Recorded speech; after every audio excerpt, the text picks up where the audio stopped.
works. Okay, let's talk a little bit about rescue. You have to be aware when you go out there, your partners that are going to be your rescue. So you have to be some sort of organized, you have to have some equipment with you. Talking about equipment, you have a transceiver. That's a must. You know, it's a good investment. Get the ones that you like the best, that works the best for you. There's a lot out there. They're getting better and better and faster. It's a good investment. You need a shovel. It's kind of hard unless you have big hands like me to shovel somebody out of the snow. You want a good shovel. There's also different products out there. You want to look what kind of snowpack you're in. Get a bigger one or get a smaller one. Get metal or get plastic. You have to do a little bit of research on that. And a probe. A probe is when you have to signal, when you're on the top, you do the pinpointing to stick a probe in there so you know where you're going at. So you're digging at the right spot so you can be fast and accurate. And I don't think you have to worry when you stick that probe in there. You know when you're on a body, it kind of bounces a little bit. Everybody always asks that question, you will feel it.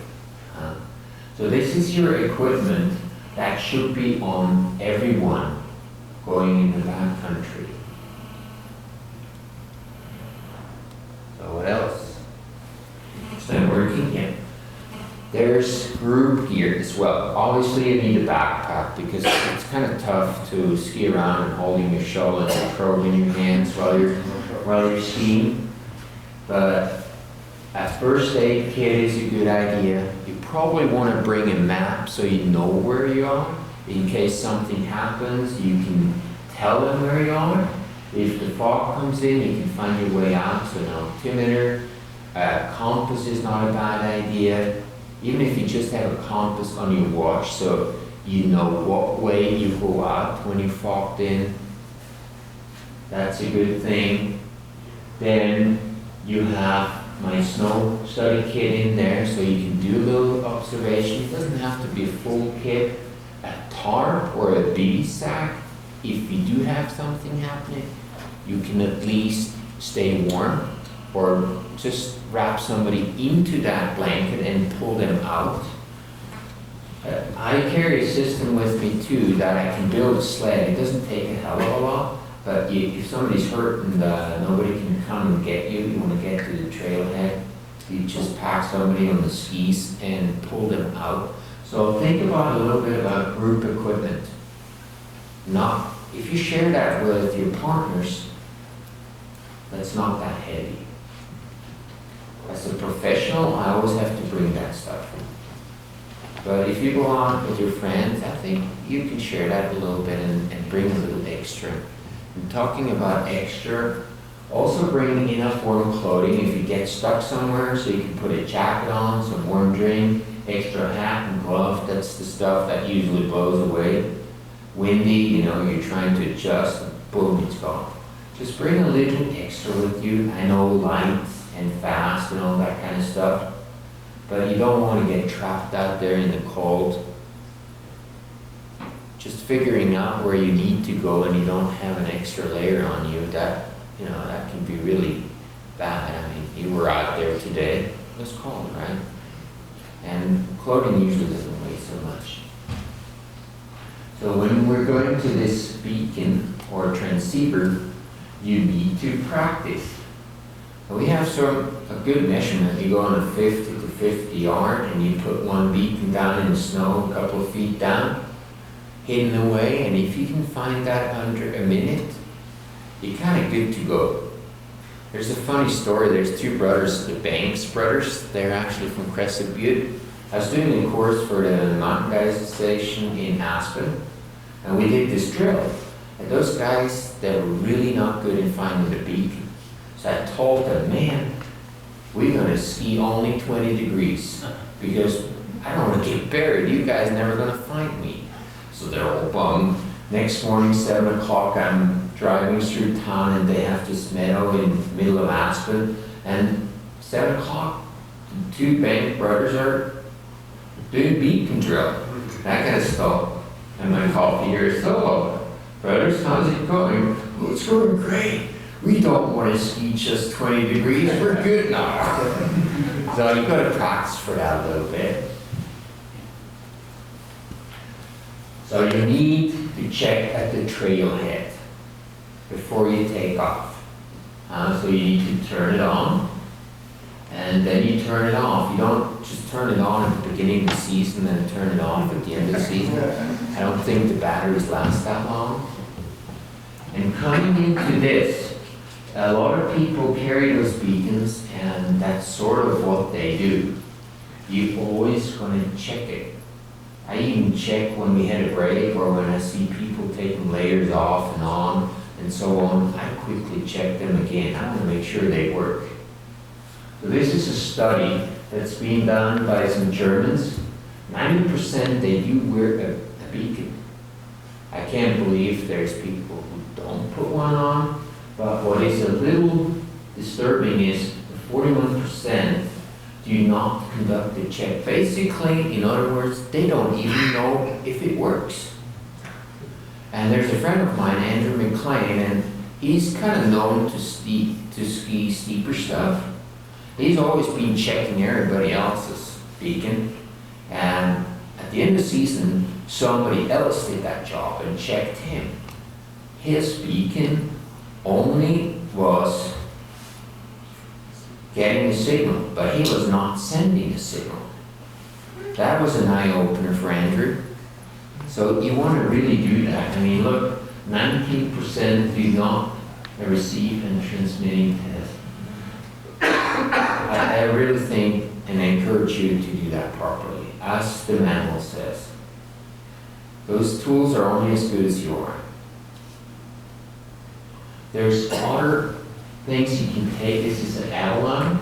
So you stick that in your mouth. It pulls the air out of the front, and you exhale on the back so you don't get that ice cap.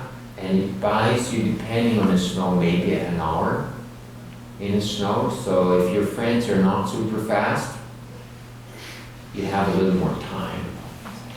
There's backpacks, you can have that. By the way, there's a special out there, a backpack under $300 with the shovel and the probe and an Avalanche in it, just so you know. And the airbag is a little heavy, you know, because you have this canister in there, so it's a little heavy. But if you pull it, they inflate, they protect you a little bit against impact, and you stay more likely on the top. It's easier to see you. It might push you down head first, but it's easier to see you. So if you do a lot of out of the resort, side country, the new word, that's a good investment. If you do a lot of touring with a lot of up, maybe not so. But those are additional tools. But nevertheless, all those things you can have, you still don't want to get in an avalanche. You don't put your seatbelt on and try to do a frontal collision, right? That's the same here. Hopefully you never need this equipment, hopefully. I've never had to use mine, and I've been in the backcountry over 30 years. And I hope I can keep it that way. Yes? The one thing about that tracker, you want to make sure you put on the little yellow button so it goes into auto revert again, in case you spend like 5 minutes looking for somebody, and if you get caught in an avalanche, then it'll go from receive to send again. Yeah, some of those do that automatically. Yeah. You just have to familiarize yourself with your own. I mean, there was once a rescue, it switched over, and they lost so much time that by the time they got to the victim, you know, it was too late, because they didn't know it turned over. They thought it was broken and so on. So you got to learn your tools really well. There's clinics everywhere, but you can do that even at home. You can do that in the backyard. Just put one down with a friend and go for it. On a bad day when it's high avalanche danger, why not go on a golf course and train a little bit? Can I answer your question? Any other questions about that? Yeah. I know somebody has a bunch of airbags that's been in storage for like 4 or 5 years. Do those cartridges, do they still hold their charge? I do believe they hold that, and if they don't, you can always recharge them. You just go to a diving shop and have them recharged. They have different cartridges. And you know, when you travel, when you go in the plane, you can't bring them with you anyways, and so on. So you can get those, but I'm not exactly 100% sure what's the warranty on it exactly. That's something that every manufacturer using a little different products, I think that's something you want to look into when you buy one. But generally, they're getting cheaper and cheaper. They're around $700, $1,000, but they are coming down. They're getting better and better. Some packs, you can take it out so you can use as a summer pack. I mean, if you're seriously going a lot and if you ski steeper stuff and so on, I highly recommend one of those because they have enough room now. There's 30-liter packs now, 40-liter packs, so you can carry for a multi-day trip your gear with you. Definitely good, but again there too, you got to train. You know, do you have a left, a right hand trigger? You got to do that with the Avalanche. You got to practice to get that in your mouth and so on. Everything, they're only as good as you are. It's, you know, it's the computer. I have so many functions on it, I can't even use hundreds of that, right? So you have to learn to use your tool. Okay. Now we're going a little bit in your questions, trying to answer them. When you get caught in an avalanche, and Jonathan was saying that, you know, if you're on your music and all that, that's kind of a little tough to react on that. So if I'm out in the backcountry, I want to hear what's going on, I want to feel the snow, I want to have the snow talking to me, and also want to have the people behind me pay attention. So if you get caught, you want to make sure they know you are going. So you call out, you yell. And if you can, you try to ski out, and try to ski out in a diagonal if you can. And if you see through the back a little bit where the quickest way out is, that's where you want to go. Skiing it out that way, that's tough. Sometimes that might work, but I want to get away from it as quick as I can. If I can't do that, I get rid of my poles. You shouldn't ski with your straps on anyway, so that's easy. But also my skis. But that's a hard part. There's studies out there, they tried that all. It's really hard to get rid of it, but snowboard's delicate, you know, and telly bindings, you have a strap. So those skis stay on you. So if you enter an avalanche slope, potentially you want to get rid of those straps so you can get rid of your gear. It's like an anchor, it's going to pull you right down to the bottom of the sea or to the bottom of the slope. So you want to make sure you get rid of that. Grab a tree if you can, especially in the Wasatch. I mean, I always read that again and hear people were able to hang on for their lives. That's a good strategy. Really hang on to it. Get away.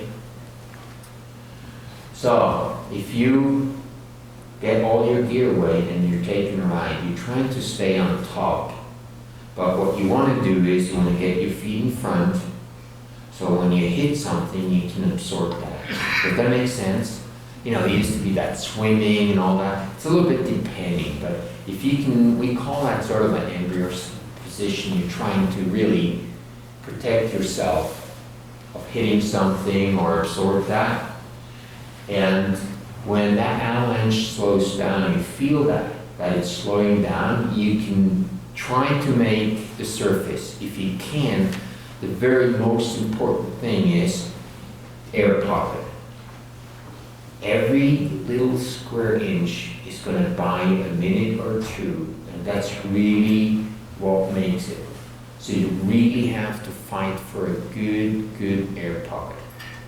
So get those hands in front of you and hold them there, okay?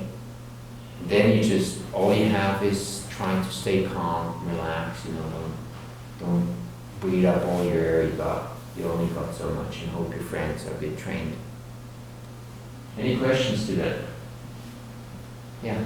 So say there's a slide, anywhere outside of the slide, would there be more potential for a slide there as well? Outside of a slide? Like say the slide comes down the center of the mountain, the other sides, would they be more stable because they survived it and they didn't fall too? Or You would- mean if that middle already went? And yeah, would the sides be more likely to go as well? That's really depending. What aspect, what's the snowpack like? The slope angle, sometimes you have after avalanches, but at the time when that's gone, and if you know what triggered it, it might be safer. But from here in the room to say that it's safer, I think I would fool myself. It's really depending on the situation. But if it went, you ski on the slide where you went, on the surface, on the bed surface, that's probably the safest way to go. That makes sense? Yeah. I can't give you a straight answer on that, but safer probably is on where the avalanche already ran. Any other questions? Okay, said all this. So you are the rescue team. When somebody goes and you pay attention, you have to organize this. The most important is to not put anybody else in danger. So you have to really look at safety for the whole group. Then you have to count and see how many are in there, so you have an idea. You count it. Then you start a search. You determine where you're going to go. Maybe you have a point of last seen. Then you conduct a beacon search, but never forget to also look for visual clues. You start looking at your beacon, you're going down the slope and there's a hand sticking out, and you're so nervous you go past that and don't get that part. So also look for those clues. If you do get a signal, you want to communicate that to your partners so they can get the probe and the shovel to that spot. Remember, it should take you less than a minute to find a signal to get to the point. It takes longer to dig somebody out than to find a signal, to do the pinpointing. So you really want to put all the energy into digging to get them out. When you get them out, you might have to reanimate them, or they maybe have some bleeding and so on. Keep them warm, and you have to evacuate them. In Switzerland, we say in any case that somebody's buried, a helicopter is a good thing. Get them down to the hospital as quickly as possible. And here, sometimes you have reception, sometimes you don't, sometimes you can fly, sometimes you cannot, depending how close you are to the trailhead and so on. But it's a serious matter if you've been in an avalanche for a little longer. Your body also cools down. You don't want to just like, hey buddy, how you doing? And put them up, keep them flat, keep them warm, get them out of there to a hospital, to good treatment. I'll give you all the, there we go. Any questions here?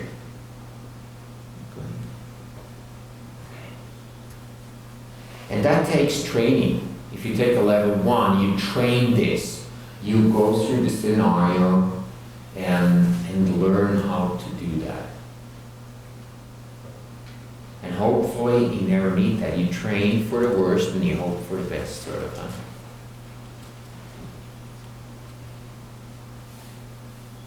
So what do you think is the average burial depth for that? 3 feet. 3 feet? 4? I'll give you the answer here. 3. 3.5. So somewhere there. So they're not really deep. But now look at this. So not that digging, there's certain techniques. And you need to learn those techniques. You need good shovels. And it takes with that 1 meter, it takes about good 20 minutes to get somebody out. If you shovel fast, and you want to shovel fast, you're going to put everything into it. So everybody's always focused on that beacon, find the signal, get to the pinpointing, but the really meat on the bone is the digging. Get them out of there. Get their face so they can breathe again. And you're going to sweat as much as you can, hopefully. That's really what counts here. You're like this, pinpointing, and the shoveling. So you have to learn how to do the shoveling right. There's a certain technique. Okay? Cool. Any more questions about that? Yeah? Say you just have your beacon turned on and you went and your partner, you had gone under the snow in a hole. Would there be any possible way to find out where the hole was they fell into? Well, those beacons, they transmit, depending what kind you have, up to 60 feet, some more. Yes, you can find out, you just have a very, very weak signal. I do have a friend, he was buried 6 meters under snow. He was buried for 3 hours, and he survived. He had one hand up, and he felt the ski boot of his other colleague, and he could hear him cry, and then the crying stopped. You can guess what happened. 3 hours later, they got him out alive. 6 meters. Huge snow. There were 4 in there. And it came way high, it wrapped around in the valley, and he came to a spot where they thought they were safe. It was a wet avalanche, and he came really kind of slow, but it just got the whole group in there. So there is the exception to the norm there too. Yeah. Why did he survive and the other people didn't? He had more air pocket. And just by Maybe lower down, not so dense, you know. So he basically said he had more air pocket. That's what made it. Yeah. So probes come in lengths, what do you recommend? Well, it's a little depending where you go. The longest ones, what are they, 280? 320. 320.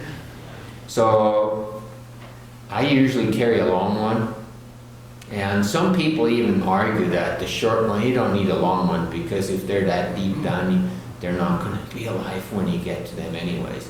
But that's a bit harsh. So I'll get the long one, the good one. The rescue ones, we have the Army has the 360 ones. They're huge. They're antennas. The other thing with buying really short probes is think about it if you're probing for somebody. If you have only a 220, you have to go all the way down every time with your hand to the ground. Versus if you have a 300, you can go here, maybe a little bit. Does that make sense? And so you're gonna be faster. So there's been some studies about having like a 300 centimeter probe versus a 220 that people are actually faster in the long run. The other thing is too, those lightweight ones, you use them once or twice and they break. I get the sturdy one, and I really try them in the shop to get a good one, because it doesn't help when they break, when you need them. Yeah.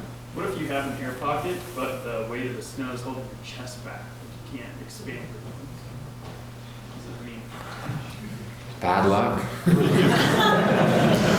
You still breathe, you know. I mean, you try to stay calm and just breathe and hope. That's all you can do.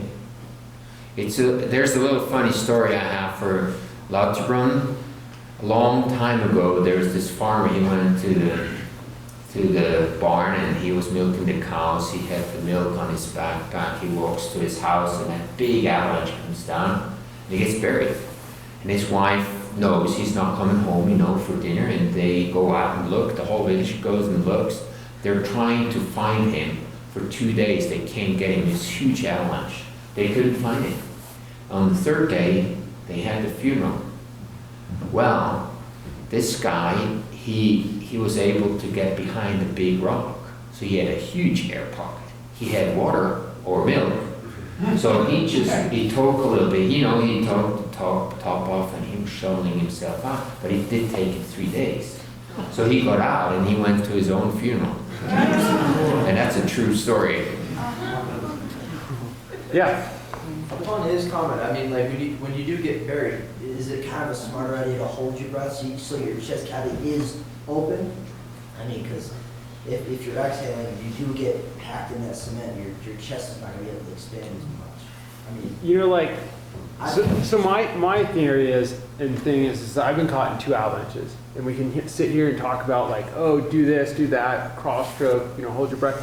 And the 2 times I've been caught in an avalanche, is it happens so quickly, and that all you can do is you just hope that you end up on the surface. It's like if any of you guys go surfing here, and like you wipe out, I'm a shitty, like really bad surfer. So I wipe out all the time. So it's kind of the same, like, you just get tumbled around so quickly, and no matter how much this technology we talk about, it's really trying to avoid ever getting buried and really go back to trip planning and avalanche terrain. Yeah, don't get caught. I've been lucky, I've never been, only that one time, but I was in the road, that doesn't count, Don't get caught.